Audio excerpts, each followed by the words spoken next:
नमस्कार बालवैज्ञानिकांनो. आता आपण एक नवीन प्रोजेक्ट तयार केलेला आहे.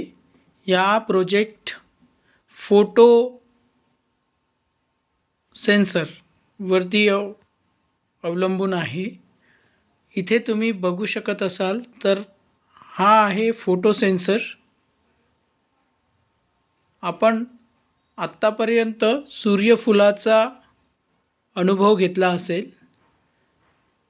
ज्या प्रकारे सूर्य ज्या दिशेने जातो त्या दिशेने सूर्यफूल आपलं डायरेक्शन बदलवत असतो. तर सूर्यफुलाला पकडून किंवा त्याचा उदाहरण घेऊन आपण हा एक प्रोजेक्ट बनवलेला आहे. या प्रोजेक्टचं कोडिंग आपण थोडक्यात लक्षात घेऊन घ्या. हा प्रोजेक्ट आपण MBlocks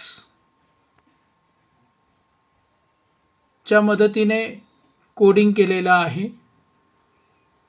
सर्वात प्रथम सर्वो मोटरवर डिग्री आपण 0 ठेवली आहे. त्यानंतर सर्वो मोटर आपण आर्डिनोच्या पिन नंबर 10 ला अटॅच केलेली आहे. त्यानंतर आपण एक ब्रॉडकास्ट करण्याचा प्रयत्न केलेला आहे आणि या ब्रॉडकास्टमध्ये आपण असं बघू शकत असाल तर जेव्हा ॲनालॉग पिन नंबर 4 या सर्व मोटरमध्ये आपण ऑर्डिनोमध्ये आपण बघू शकत असाल तर ॲनालॉग पिन नंबर 4 मध्ये आपण फोटो सेन्सरशी अटॅच केलेला आहे.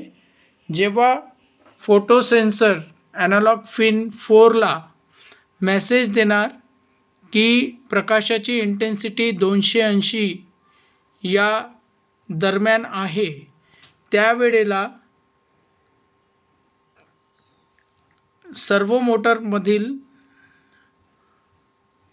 मोटर ही 5 डिग्रीनी चेंज होत जाणार आणि ही सगळी प्रोसेस रिपीट होत जाणार. जेव्हा सर्वो मोटरची डिग्री 180 येणार त्यावेळेला पूर्णतः सर्वो मोटर पुन्हा एकदा 0 डिग्री सेल्सिअसवर येणार आणि ही सगळी प्रोसेस पूर्णतः रिपीट होत जाणार. तर अशा प्रकारे आपण सूर्यफूल, ज्याला आपण सनफ्लॉवर म्हणतो, सनफ्लॉवरची कोडिंग या ठिकाणी केलेली आहे. आणि ते बघण्यासाठी आता मी आपला प्रोजेक्ट रन करतोय.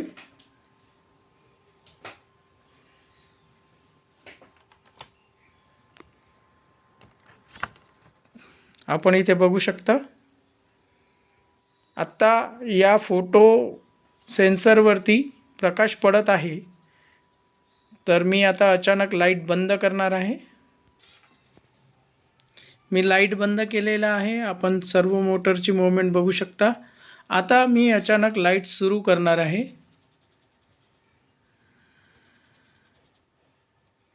कुठे गेला लाईट?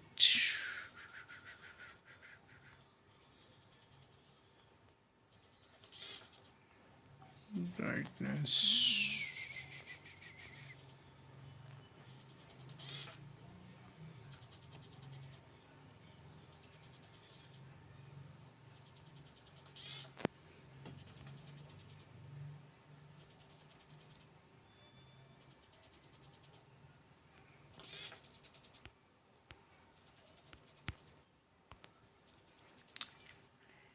मी आता टॉर्च सुरू करणार आहे आणि त्यानंतर सर्वो मोटरची आपण मूवमेंट बघू शकता.